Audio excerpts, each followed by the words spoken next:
Shalom saudara yang dikasihi Tuhan. Apa kabar saudara? Saya berdoa saudara dalam keadaan baik, sehat, kuat, serta berlimpah-limpah dengan ucapan syukur. Firman Tuhan datang kepada kita hari ini, doa yang mengubah segala sesuatu. Sebelumnya marilah kita berdoa. Tuhan Yesus yang baik, terima kasih buat kasih setia Tuhan, buat anugerah Tuhan yang berlimpah-limpah atas kehidupan kami. Kami percaya hari ini adalah hari yang baik, hari yang diberkati Tuhan. Tuhan Yesus, kalau sebentar kami akan merenungkan firman-Mu, urapilah kami, agar kami memperoleh pengertian, terlebih kami menjadi pelaku firman-Mu. Kami percaya hidup kami pasti diberkati dan menjadi berkat. Di dalam nama Tuhan Yesus kami dengarkan firman-Mu. Haleluya, amin. Doa yang mengubah segala sesuatu. Yakobus pasal 5 ayat 16. Karena itu, hendaklah kamu saling mengaku dosamu dan saling mendoakan supaya kamu sembuh. Doa orang yang benar, bila dengan yakin didoakan, sangat besar kuasanya. Saudara, kita senang menaikkan doa, tapi seringkali kehidupan kita berbanding terbalik. Untuk itu firman Tuhan berkata, doa orang yang benar. Artinya hidupnya memang benar, original begitu loh. Nah, kalau hidupnya benar, lalu kemudian dengan yakin didoakan, ada iman, maka sangat besarlah kuasanya untuk mengubah segala sesuatu. Saudara yang dikasihi Tuhan, setiap orang tentunya menginginkan adanya mujizat yang datangnya daripada Tuhan.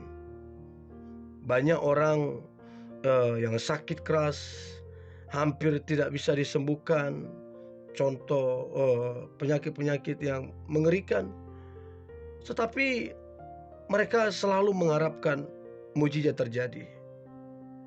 Di sisi lain, seseorang yang kondisi ekonominya hampir bangkrut, dia berharap ada mujizat Tuhan. Dia berharap ekonominya pulih. Atau mungkin seseorang yang keluarganya broken home, menginginkan adanya mujizat yang nyata dalam kehidupan mereka. Jadi saudara, ini seringkali ungkapan-ungkapan kalimat yang saya dengar.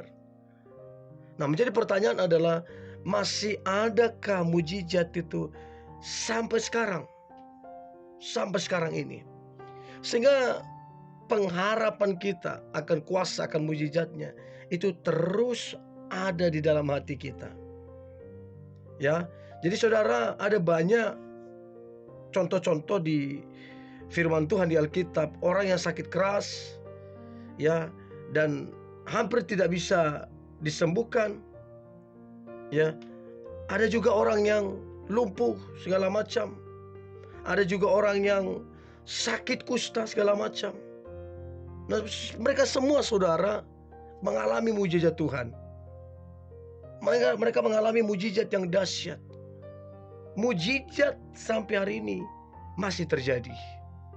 Nah, kalau kita lihat saudara, Abraham, bagaimana seorang Abraham kemudian mengalami mujizat.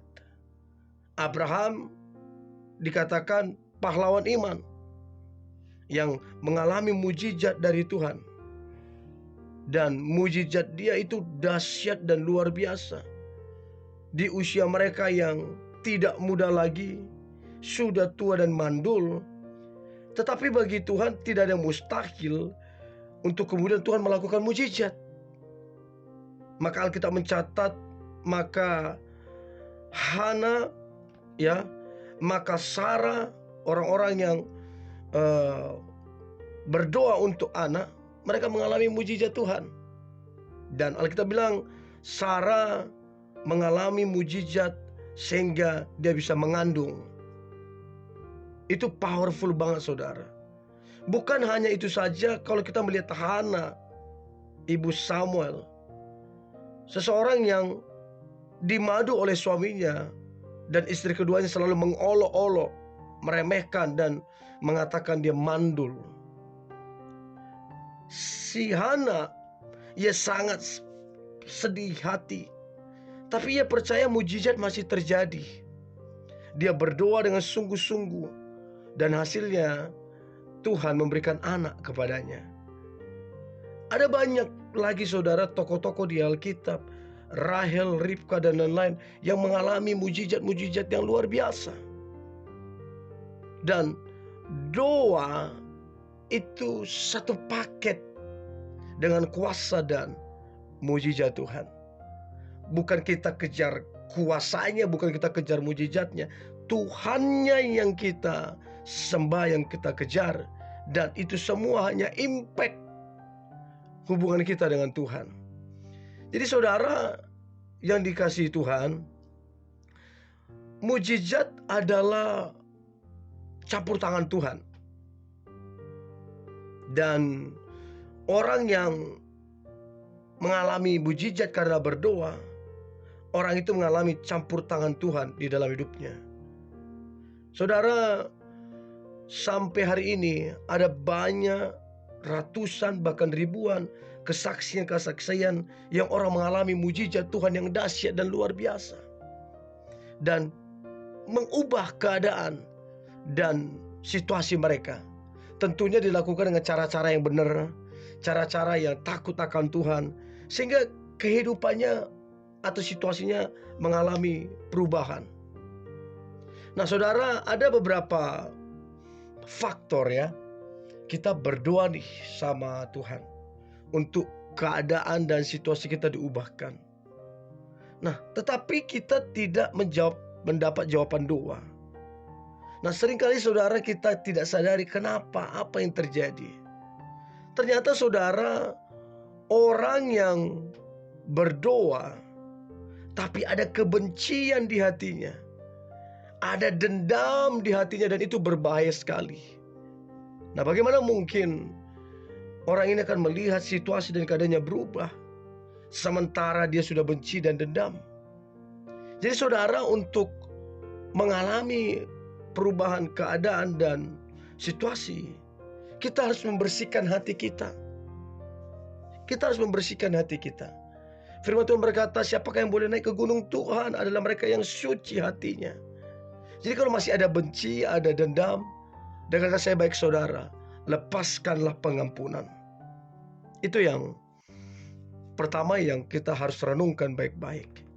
Yang kedua, ketika kita tidak mendapat jawaban doa, itu kenapa? Alasannya apa? Karena kita masih ragu, tidak betul-betul sungguh-sungguh. Kita masih ragu akan pertolongan Tuhan. Akibatnya karena kita ragu dan tidak yakin, maka tidak banyak hal yang terjadi. Karena kita meragukan pertolongan Tuhan.